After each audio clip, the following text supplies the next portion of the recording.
ও বান্দা, তোর এত টেনশন কিসের রে? আমি আল্লাহ তো তোর জন্য আছি। সুবহানাল্লাহ।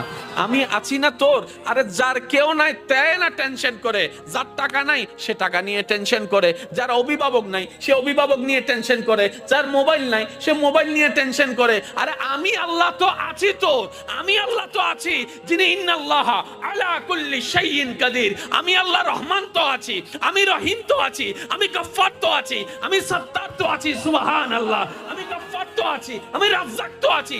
আরে আমি থাকতে তোর টেনশন কি? বান্দা বলে যে কথা তো ঠিক, যার নাই সে এনে টেনশন করে। আমার আল্লাহ যদি আমার থাকে, আমার তো টেনশন করার দরকার। তার মানে আমি এতদিন টেনশন করেছি, আসলে আমি আমার আল্লাহকে রাখতে জানি নাই। আমি আমার আল্লাহকে রাখতে জানি, আমি আমার আল্লাহকে ধরে রাখার মতো ধরে রাখতে জানি নাই, যার কারণে তো টেনশন আমাকে স্পর্শ করেছে। সেজন্য দেখবেন আল্লাহ ওয়ালা যারা হয়, মাথার উপর ছাদ নাই কিন্তু টেনশন ছাড়া মুখে হাসি আছে, পেটের মধ্যে খাবার নাই মুখের মধ্যে কিন্তু টেনশন ছাড়া হাসি আছে, যার উজ্জ্বল দৃষ্টান্ত এই পৃথিবীকে চাক্ষুষভাবে দেখিয়ে দিয়েছেন কারবালার ময়দানে ইমাম আলী মাকাম ইমাম হুসাইন রাদিয়াল্লাহু তাআলা। সুবহানাল্লাহ। পরিবার সবাই শত্রুদের তীরের ভিতরে ছিল, তলোয়ারের ভিতরে ছিল, কাফেলার মধ্যে খাবার নাই কিন্তু মুখে কোনো টেনশন নাই, পানি নাই কিন্তু মুখে কোনো টেনশন নাই, পরিবার শহীদ হচ্ছে মুখে কোনো টেনশন নাই। জগৎ জিজ্ঞেস করে, ও ইমাম হুসাইন, এই কঠিন মুহূর্ত আপনি এত খুশি মনে আছেন কিভাবে? ইমাম হুসাইন উত্তর দেয়, আমার মাওলা তো আমার সাথে আছে, আমার টেনশন করার দরকার কি? বান্দারে, তোমার অন্তর যখন ব্যথিত হয়ে যায়, উপশম করার মতো কেউ থাকে না।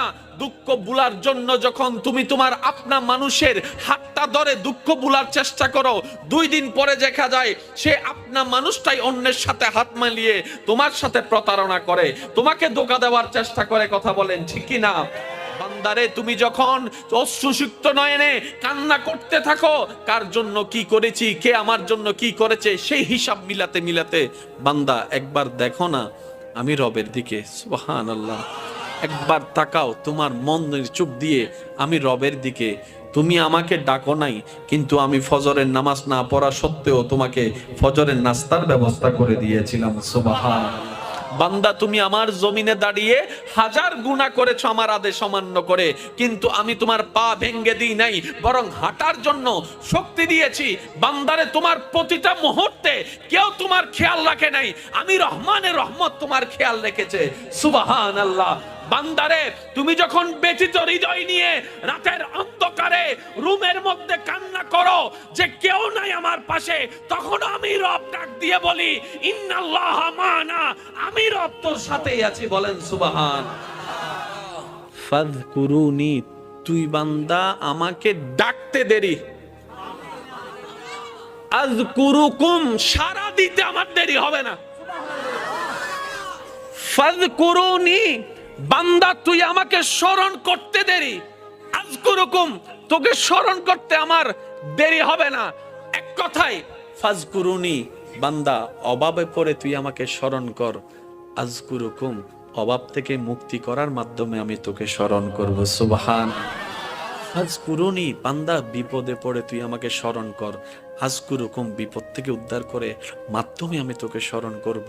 ফাযকুরুনি, অসুস্থ হয়ে তুই আমাকে স্মরণ কর, আযকুরুকুম, তোকে আমি নিরাময় দিয়ে স্মরণ করব। সুবহানাল্লাহ।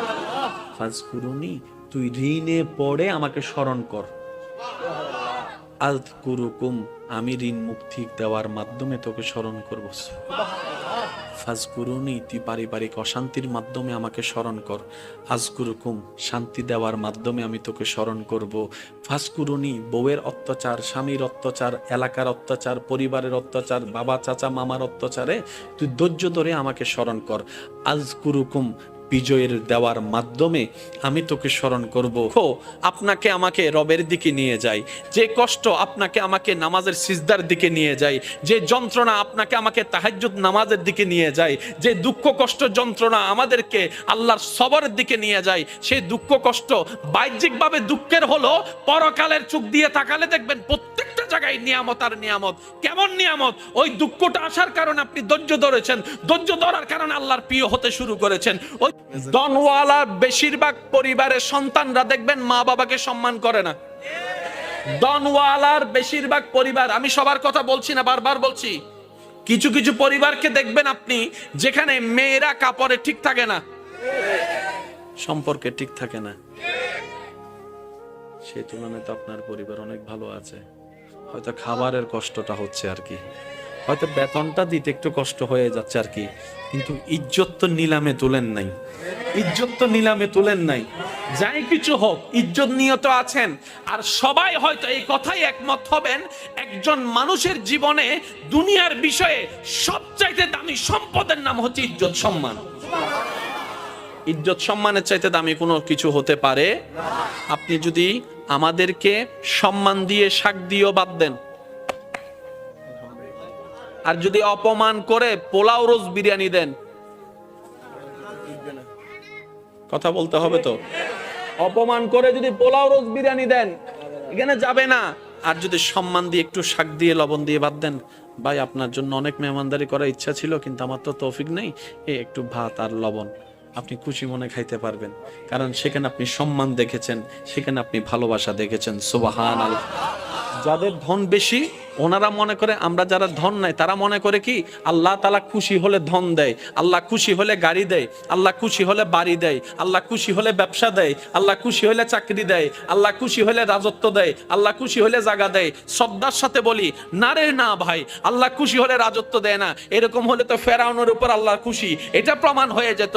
আল্লাহ খুশি হলে রাজত্ব দেয় না। আল্লাহ খুশি হলে, খুশি হওয়ার নিদর্শন টাকা নয়, বাড়ি নয়, গাড়ি নয়। আল্লাহ যখন কোন বান্দার উপর খুশি হয়ে যায়, হাজার বিপদের মধ্যেও তার অন্তরে আল্লাহ প্রশান্তি নাজিল করে, দয়া নাজিল করে, শান্তি নাজিল। আল্লাহ খুশি হলে শান্তি দেয় যে। অনেক আছে 3টা ঘুমের ওষুধ খাওয়ার পরও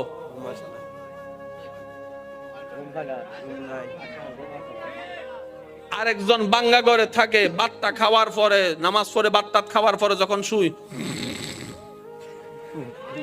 এবার বলেন সুখী কে, 10 তলাওয়ালা নাকি বাঙ্গা ঘরওয়ালা? আর একটু জোরে বলেন না।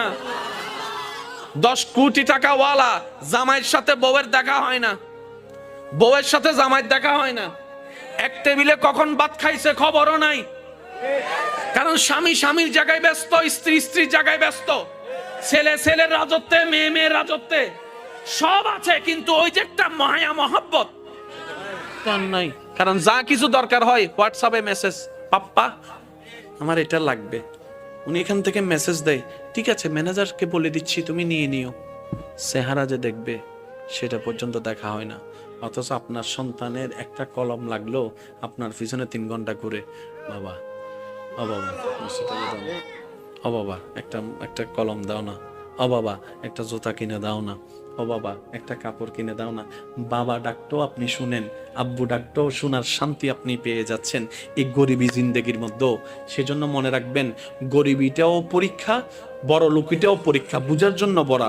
দন থাকাও পরীক্ষা, দন না থাকাও পরীক্ষা। কিন্তু আপনি যদি বেশিরভাগ নবী রাসূলের, আল্লাহর ওলিদের জীবনীকে খেয়াল করেন, ওনারা দেখবেন গরিবী জিন্দেগিকে থেকে আপন করে নিয়েছেন। কেন বলে যে কোটিপতি হয়েও পরীক্ষা, গরিব হয়েও পরীক্ষা, দুইটার মধ্যে পার্থক্য আছে। যদি আমি কোটিপতি হয়ে পরীক্ষা দিই আমার হিসাব লম্বা হয়ে যাবে, আর আমি যদি গরিব হয়ে পরীক্ষা দিই আল্লাহরে যাই বলবো আল্লাহ দাওই নাই কিছু, পরীক্ষা দিব কি? ও নবী, আপনি যদি চান আমি উহুদ পাহাড়কে স্বর্ণের পাহাড় বানাই দিতে রাজি। নবী বলে যে আল্লাহ এটা আপনার বড় দয়া, কিন্তু আমি নিব না। সুবহানাল্লাহ বলেন না।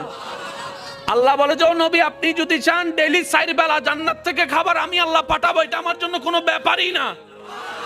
নবী বলে যে আল্লাহ আপনি দয়া করেছেন, আমি খুশি হয়েছে, কিন্তু এটা আমি নিব না। এত কিছু থাকার পরও নবী বলতেছেন যার যা আছে নিয়ে আসো। জগৎ বলে যে কি রে, নবীর ভান্ডারে তো কমতি নাই, আল্লাহকে বললে তো সব পাঠাই দিচ্ছে। নবী বলে যে না, আল্লাহ দয়া করে দিয়েছেন সত্য, আমি একটু আমার সাহাবাদেরকে করার সুযোগ দিচ্ছি, ইসলামের জন্য ত্যাগ দেওয়ার সুযোগ দিচ্ছি। যেন তাদের সে চরিত্রটা পরবর্তী উম্মতরা দেখে যেন বুঝতে পারে ইসলামের জন্য সাহাবায়ে কেরাম কতটুক দেওয়ার চেষ্টা করেছেন, করার চেষ্টা করেছেন। সুবহানাল্লাহ। আল্লাহর নবী বলে, আমার আল্লাহ আমাকে শুধু এক জায়গার ভিক্ষুক রাখছে, আর সব জায়গায় বাদশাহী দিয়েছেন। নবী বলে, আমি মুস্তাফা শুধু আল্লাহর দরবারে ভিক্ষুক, আর সব জায়গায় আমার আল্লাহ আমাকে বাদশাহী